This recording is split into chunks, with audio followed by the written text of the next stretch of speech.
Dalam Bapa dan Putra dan Roh Kudus. Amin.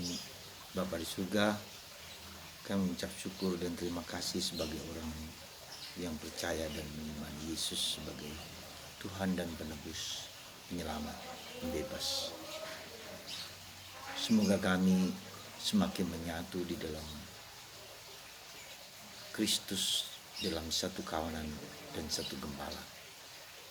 Berkat-Mu atas kami ya Bapa, dalam nama Bapa dan Putra dan Roh Kudus. Amin. Saudara, pada hari ini kita memperingati Santo Athanasius, uskup dan pujangga gereja dan menjadi uskup dari Alexandria di Mesir.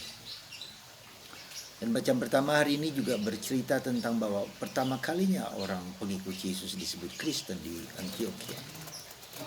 Tapi kenapa orang Katolik pada umumnya tidak mau menyebut diri Kristen tetapi Katolik?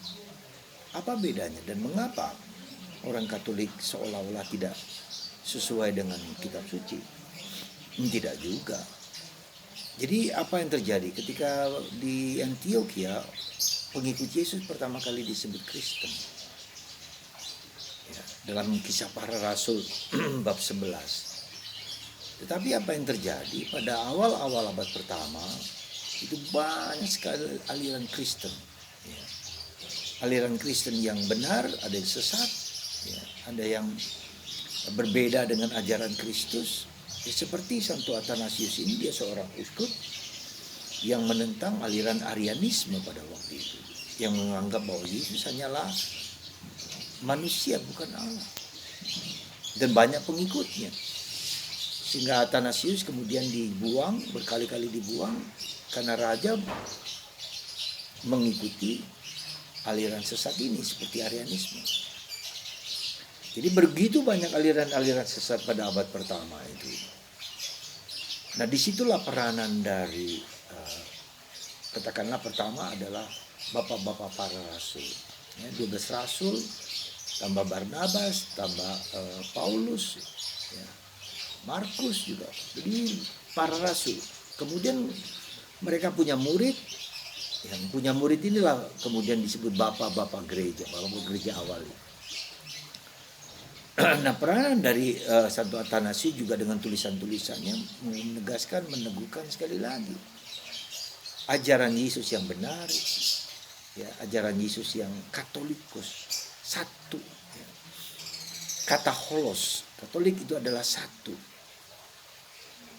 Maka gereja Katolik tidak pernah terpecah. Satu di bawah pimpinan Petrus. Ya. Kuasa Yesus diberikan kepada Petrus sebagai pemimpin para rasul. Ya. Jadi tidak cukup kita jadi Kristen, tapi Kristen Katolik. Ya. Kristen Katolik. Kristen yang satu.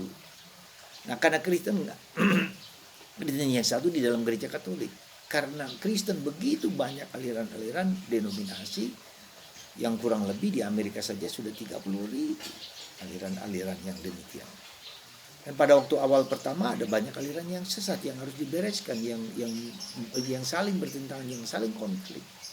Disitulah kita lihat peranan dari bapak-bapak rasul dan bapak-bapak gereja sampai kemudian terus ke paus terus menerus. Ya, jadi saudaraku terkasih dalam Kristus, dengan adanya pesta para kudus, pesta para rasul, pesta para bapak-bapak gereja ini bagi kita menjadi sangat penting. Dan inilah yang menyebabkan beberapa pendeta-pendeta terkenal, orang-orang hebat yang ingin sungguh-sungguh mengenali orisinilitas dari gereja kembali ke gereja Katolik. Kit Nestor misalnya, seorang pemimpin gereja yang sudah punya gereja, yang sudah punya penganut, meninggalkan gereja mereka yang mereka bentuk karena itu bukan gereja para rasul. Maka gereja Katolik adalah gereja yang satu, yang kudus, yang Katolik, yang apostolik. Ini jadi coba lihat gereja mana dari selain Katolik yang mempunyai satu. Di mana-mana satu gereja Katolik. Ya. Liturginya satu, perayanya satu. Di Amerika, di Antartika, bahkan di Filipina, di mana-mana, di Indonesia semua satu. Kudus. Nah, gereja Katolik itu kudus karena Kristus ada di dalamnya. Tapi kudus pada waktu yang sama adalah berdosa. Saya berdosa, Anda berdosa, Paulus berdosa, siapapun berdosa. Tetapi dalam kesatuan. Karena Kristus hadir di sana.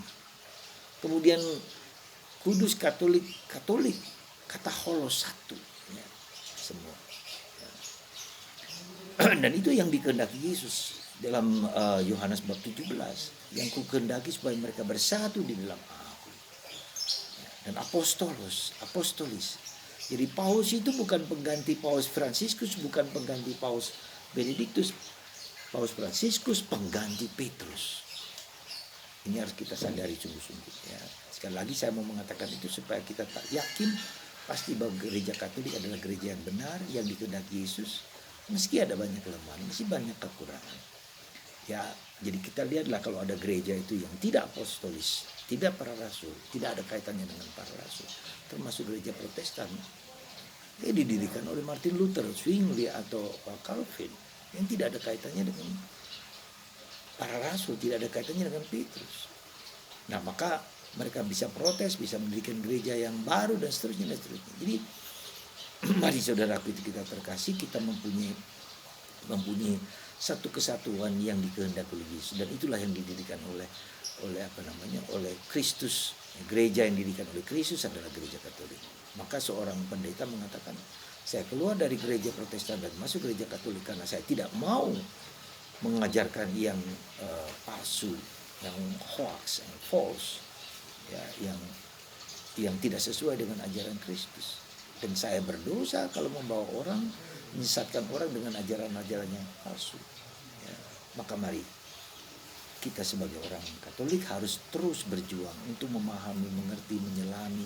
Ya, itulah yang benar dalam gereja Katolik. Ya. Semoga Anda dan saya dan kita semua disatukan dalam keyakinan yang kuat akan Kristus di dalam gereja Katolik. Ya.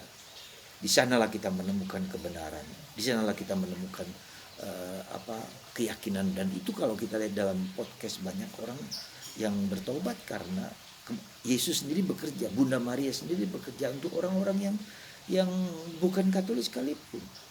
Ya, maka kalau kita bisa lihat misalnya dalam Magnificat, semua bangsa akan memuji aku, kata kepada Bunda Maria. Ya. Semua bangsa akan datang memuji aku. Pada waktunya, ya, Bunda Maria akan membawa orang kepada putranya sendiri, Kristus, dan itulah gereja Katolik. Ya. Maka ketika orang menolak Bunda Maria, dia menolak Yesus sebetulnya pada dasarnya. Ya. Jadi, tapi ya sudah, itu kepercayaan dan keyakinan mereka yang masih harus diperjuangkan dan diimani sekali lagi bahwa Yesuslah ada di dalam gereja Katolik. Kebenaran itu ada dalam gereja Katolik.